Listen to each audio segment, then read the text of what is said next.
YSR Congress party అదియావా RTO గారికి అవినాష్ గారు స్థానిక పెద్దలందరూ కూడా స్థానిక ఎమ్మెల్సీ గారు ఎమ్మెల్యేలు మాజీ ఎమ్మెల్యేలు అందరూ కూడా ఆర్టీఓ గారికి వినతి పత్రం ఇచ్చారు.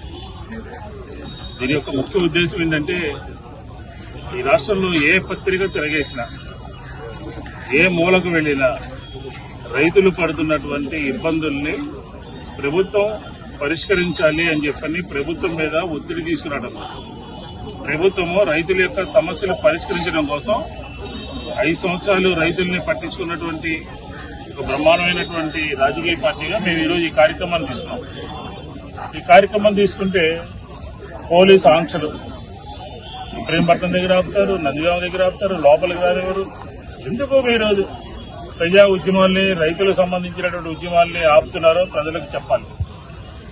మా ప్రభుత్వ హయాంలో వ్యవసాయం ఎలా ఉంది, ఈ రోజు చంద్రబాబు నాయుడు గారి ప్రభుత్వంలో వ్యవసాయం ఎలా ఉందో ఈ రోజు ఆంధ్ర రాష్ట్ర ప్రజలందరికీ కూడా తెలుసు. అసలు ఆంధ్రప్రదేశ్ అంటేనే వ్యవసాయానికి కేంద్ర బిందువు.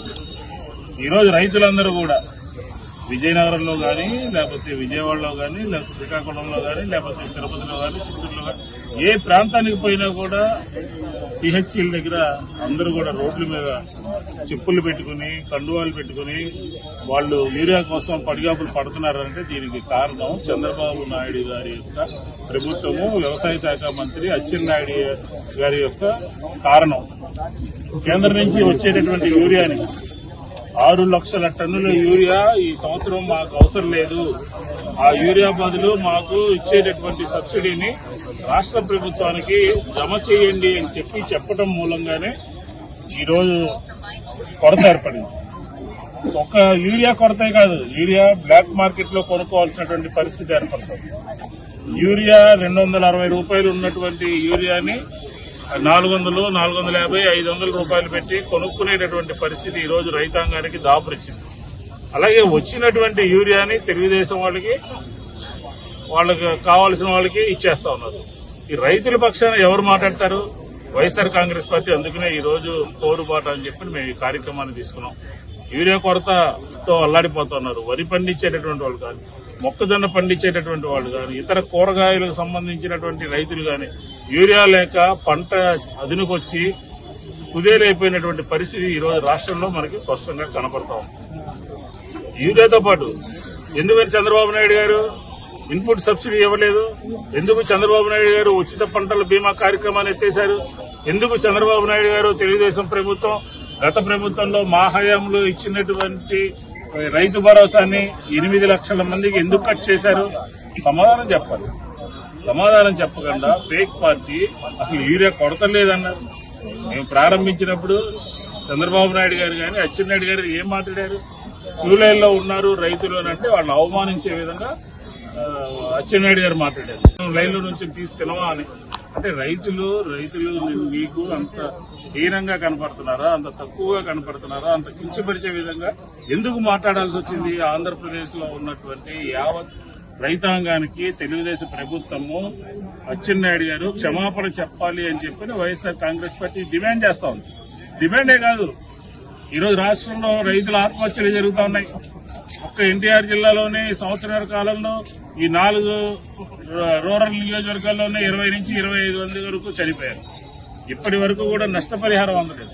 ఎన్టీఆర్ జిల్లాలోనే కాదు, నిన్న ఉల్లి రైతులు 2 ఆత్మహత్య చేసుకున్నారు. ఈ రోజు పల్నాడులోనూ ప్రకాశం జిల్లాలోనూ కూడా 2 రైతులు ఆత్మహత్య చేసుకున్నారు.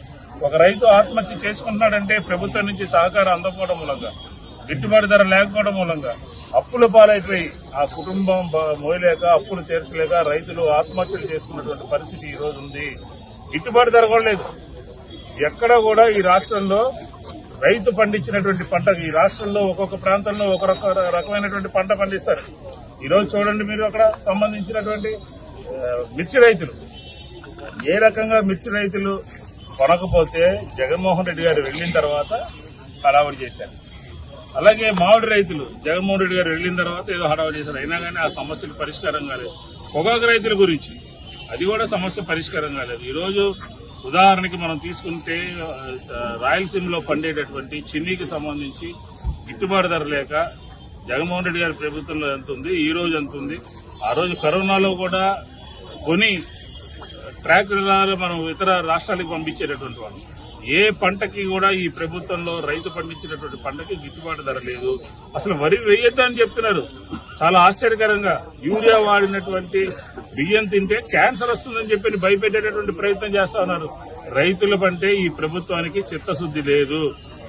భయపెట్టుకుంది వైఎస్ఆర్ కాంగ్రెస్ పార్టీ ఇచ్చేటటువంటి కార్యక్రమాన్ని చూసి భయపడి కలెక్టర్లని రోడ్డు మీద పంపిస్తా ఉన్నారు, ఆర్డీఓల్ని రోడ్డు మీద పంపిస్తా ఉన్నారు. గంపలగూడెంలో రైతులందరూ కూడా క్యూ లైన్ లో చెప్పులు పెట్టి నుంచున్నది ఈ ప్రభుత్వానికి కనపడలేదా అని చెప్పని అడుగుతా ఉన్నాం. నందిగాంలో బ్లాక్ మార్కెట్ లో కొంటున్నటువంటిది కనపడలేదా అని అడుగుతా ఉన్నాం. గన్నవరం గాని, అవినిగడ్డ గాని ఇలాంటి ప్రాంతాల్లో కూడా దొరక్క రైతులందరూ కూడా రోడ్డు మీద ఉంటే ఈ రోజు కలెక్టర్లు రోడ్డు మీదకి వచ్చి కావాల్సినంత యూరియా ఉంది అని అంటారు. చంద్రబాబు నాయుడు గారు కేంద్రానికి లెటర్ రాసాం, కాకినాడలో 10,000 టన్నులు 15,000 టన్నులు దిగిపోతుంది, ఇచ్చేస్తా ఉంటారు. అంటే రైతాంగానికి కావాల్సినటువంటి కార్యక్రమాలు ముందు చూపు లేదా? మీకు ఒక ప్రణాళిక లేదా? రబీలో ఎంత కావాలి, ఖరీఫ్ లో ఎంత కావాలి, ఏ జిల్లాకి ఎంత కావాలని చెప్పిన ఒక ఆలోచన లేదా? పూర్తిగా ఈ ప్రభుత్వము వైఫల్యం చెందింది. రైతులకి మేలు చేయడంలో ఈ ప్రభుత్వం విఫలం చెందింది అని చెప్పని వైఎస్ఆర్ కాంగ్రెస్ పార్టీ డిమాండ్ చేస్తూ ఈ రోజు ఒక వినతి పత్రాన్ని ఆర్డీఓ గారికి ఇచ్చాం.